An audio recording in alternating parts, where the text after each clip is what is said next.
Om Sri Lakshmi Narasimhaya Namaha, Valmiki Ramayana, Aranya Kanda, Chapter 64.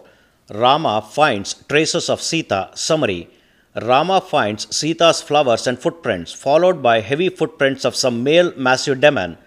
On detailed probing, there appear some more ruins of combat between two warriors. Concluding that Sita is definitely abducted by a massive demon, Rama wants to countermove the universe, even by waging a war with gods. Chapter 64 in detail. A pitiable one, such as he is, he spoke to Lakshmana in a pitiable voice. Lakshmana, go quickly to river Godavari and find out whether Sita has gone to Godavari to fetch lotuses. When Rama said this to him, Lakshmana again went to the charming river Godavari, quickening his pace.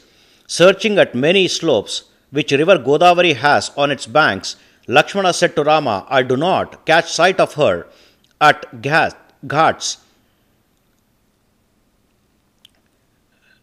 of our river banks, and she is not replying though I shouted for her.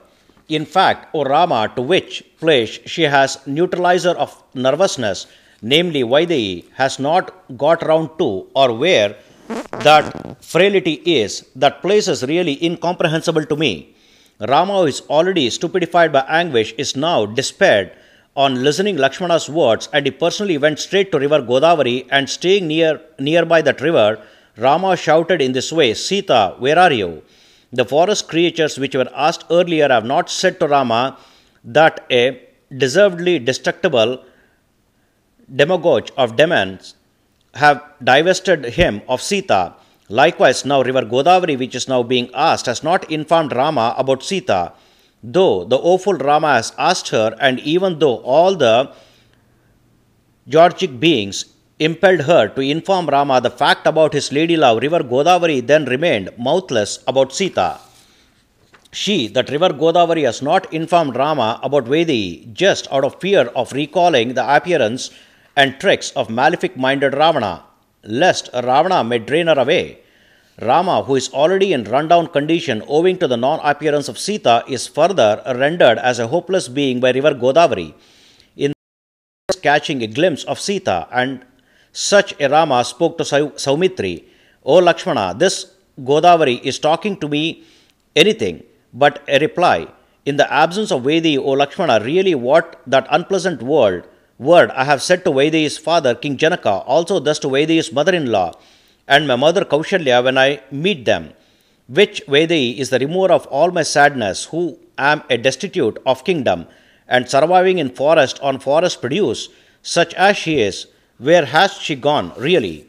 Though I am distant from my relatives, I deemed that Princess Sita alone would be an even more relative of mine. But now, when the princess alone is unseen, I deem that my sleepless nights would be lengthy. I will search all these places of Godavari, Janasthana, and this mountain with many rapids. Perhaps Sita may be available somewhere. Now, all these burly animals are repeatedly looking at me as though to speak to me, O brave Lakshmana. This are recon with their body language as it were. But on seeing them, pryingly the tigerly man Raghava has indeed asked them at once with a voice stifled with tears, where is Sita? When that best king has asked, those animals rose to their feet in a trice, and facing themselves southwards showed skyward with their snouts. And while running in the direction in which Maithili is taken away, they are stopping to look back at the Lord of the people, Rama. Thus they are repeatedly running, stopping and staring at Rama, by which reason those animals are going into a southerly course or a southerly terrain, and stopping to peer at Rama, and again clamorously adopting the very same southerly course. Lakshmana ascertained that reason. On noticing the lingua franca and even the lingua persona of those animals, that imaginative Lakshmana spoke to his elder brother, alike a striver striving hard for some information. O godly brother, when you have asked these animals where is Sita, they quickly rose to their feet, and as to how they are showing the tracks on the ground and the southerly direction as well, thereby we may for sure go southwestward to know whether there is some information about her, or else even that noble lady herself may be available there. On saying yes to Lakshmana, that illustrious Rama of Kakaushta sallied forth to southerly direction, followed by Lakshmana, scrutinizing the earth on his walkway. Those two brothers who have proceeded while discussing among themselves, have seen the walkway bestrewn with flowers fallen from a person. That valiant Rama, who is anguished to see the drizzles of flowers fall on the surface of the earth, spoke this word to Lakshmana, who is equally anguished.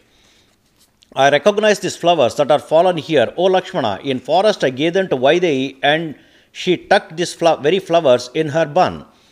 These flowers are carefully safeguarded by the sun, as they are not withered yet, by air, as they are not swept by it, and by the glorious earth, as they are not spoiled by that. Thus I deem that this natural sun, air, and earth are really preferring a helping hand to me. On saying this to the best one among men, Lakshmana, that virtue-souled and dexterous Rama, asked the mountain that is uproarious with rapids, O Lord, among the earth-bolstered mountains, have you somehow seen a beauty by all her limbs foregone by me in beautiful woodlands? Because his question is unanswered, he is enraged as with a lion enraging at a puny animal. And then he spoke to the mountain, Show me that golden-tinged, golden-limbed Sita. O mountain, no sooner than I devastate all you appease. When Rama spoke to the mountain in this way, that mountain echoed as if it is revealing Sita, but actually it has not revealed Sita to Raghava. Then Rama of Dasharatha said to the hefty mountain, When the infernos of my arrow will burn you down completely, and when you will be pared down ashes, you shall be grassless, treeless, and tender leafless. Thus you become a meritless mountain. Hence show Sita before becoming so. Lakshmana, if this river Godavari is not going to tell me immediately about that moonshine-faced Sita, now I will dry her up. This way, when Rama is highly infuriated and appears to burn down anything just with his eyes, then he has seen on the ground gigantic footsteps of a demon, and the footprint of Vaidehi, who appeared to have run fearfully here and there in helter-skelter manner, expecting the arrival of Rama, and which footprints are heavily trodden by a demon who followed her. On scrutinizing the overly trodden footprint of Sita and the demon, and a broken bow, broken quiver, and broken and various beast-driven chariot also, then Rama became baffle-hearted and said to his dear brother Lakshmana, See, Lakshmana, many beads of jewelry and many bits of garlands of Vaidehi have indeed fallen down, and O Saumitri, they are strewn around.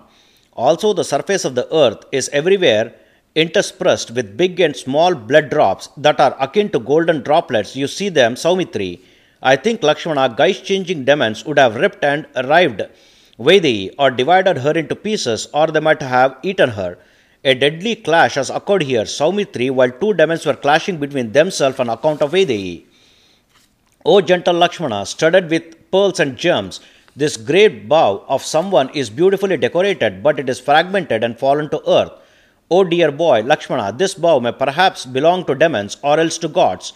Studded with lapis gem beads, this golden armor of someone is similar to the rising sun in its shine, but it is splintered and fallen to earth.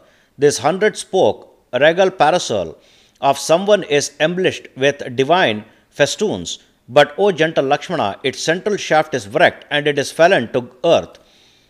These ghost-faced mules with golden breastplates are macabre in the form and massive in frame, but they are heaved down in war. Whose are they either? Somebody's compact chariot is irradiant and similar in shine to the flaring fire, with a war pennon, but it is broken and battered down as well. These frightful-looking arrows of somebody are gilded, and they are as much as chariot's axle in their thickness, but their arrowheads are shred, and they are many shredded and strewn around. Lakshmana, you see those two quivers packed with arrows are completely shattered, and the charioteer is dropped dead, with whip and bridles still in his hand. Whose charioteer he might be? Evidently this is the modus operandi of someone who is a male demon, and you see how my animosity has become 100-fold to eradicate him. The highly stony-hearted demon that are guise-changers by their wish have either abducted or killed or eaten saintly Sita, but they said that rectitude saves such saintly persons, yet that rectitude has not saved Sita while she is being abducted in great forest. Whether Vaidehi is taken away or taken by someone unknowing being, or gentle Lakshmana, then who are the gods who can possibly be benignant to me in this world? Lakshmana, somehow, even if he were a creator of worlds or an omnipotent, if he were to be lenient at heart or in his action, he will be disrespected by all beings, owing to the unenlightenment of those beings. I, who am mellow, magnanimous, merciful, and yoked only to the well being of all worlds, such as I am, all of the heavenly gods deem me as non omnipotent. It is definite. Have you seen, Lakshmana, how merits like mercifulness, magnanimity, and the like are inverted to become demerits on getting at me? Thus I am unmerited in foregoing Sita. As such, as with the sizzle of sun uprising, pacify all the moonshine. Now you may see as to how my irradiance radiates, quelling all the merits like softness and fairness for the non-entity of all being, proactive to demons, inclusive of demons. O Lakshmana, will the Yakshas be comfortable now? No. Gandharvas no. Monsters no. Demons no. Either Kinnaras or humans no. None can be comfortable henceforth. Now the welkin will be packed with my arrows and missiles, and I will render it as an impassable spear for the treaders in the trades of world. I will make the trades of world silent by completely blockading all the planetary bodies. The night maker moon will be barricaded. Aura of fire, air, and sun will be devastated, and then everything will be overcast with darkness. Mountain tops will be completely pulverized. Water receptacles will be dried out, and trees, creeping plants, and shrubberies will be destroyed, and oceans depleted. Thus, I will bring the traits of the world to nothing, relative to the task of time in extinguishing an era. If the gods are not going to safely restore Sita to me, O Saumitri, they can see what my blitzkrieg is at this very moment. All the beings cannot fly high in the sky, O Lakshmana, as there will be labyrinth of my arrows released from my bowstrings, minus an interculmination. Bombarded with my iron shafts, this world will be put to disorderliness. Lakshmana, you may now witness how the animals and birds will be dazed and devastated. Because of Maithili, I will render this mortal world demonical,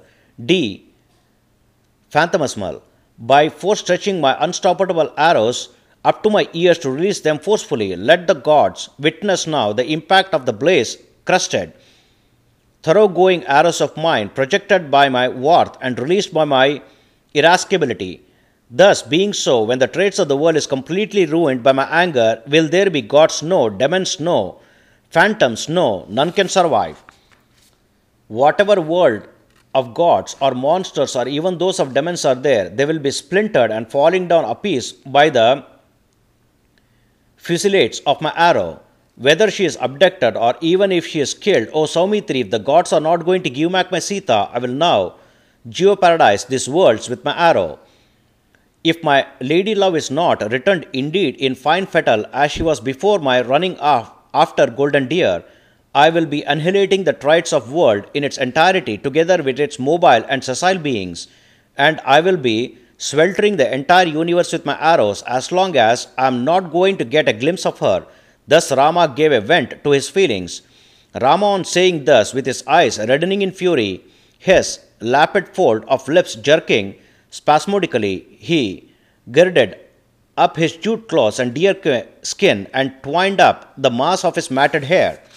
When the disposition of that venturesome and infuriated Rama has become in that way holocaustic, it is like that of Rudra, the all-inflamer god, when he became like this in earlier times, intending to inflame the triple cities. On saying so, that illustrious Rama, the delighter of world, grabbed his bow from Lakshmana and gripped it tightly, unholstered a deadly and dazzling arrow from his quiver, which is like a poisonous serpent, and readied it on the bowstring of his bow. That Rama, the vanquisher of enemy fastness, who looked like the year-end fire, spoke this sentence: as to how all the created beings cannot counteract the aging, dying, fate, and time at any time. Likewise, I too am non-countervailed, while I am coalesced with fury, no doubt about it. If the princess of Mithila, who has toothy smiles, and who causes irreproachability to my character if only I can have a glimpse of her, is not written to me in fine fettle as she was when she was with me, then I will countermove whole of this universe together with the gods, immortals, humans, flora and fauna, mountains and waters, and what not. Thus, this is the 64th chapter in Aranya Kanda Valmiki Ramayana, the first epic poem of India. Sri Moola Rama Vijayate. Om Sri Krishnarpanamastu.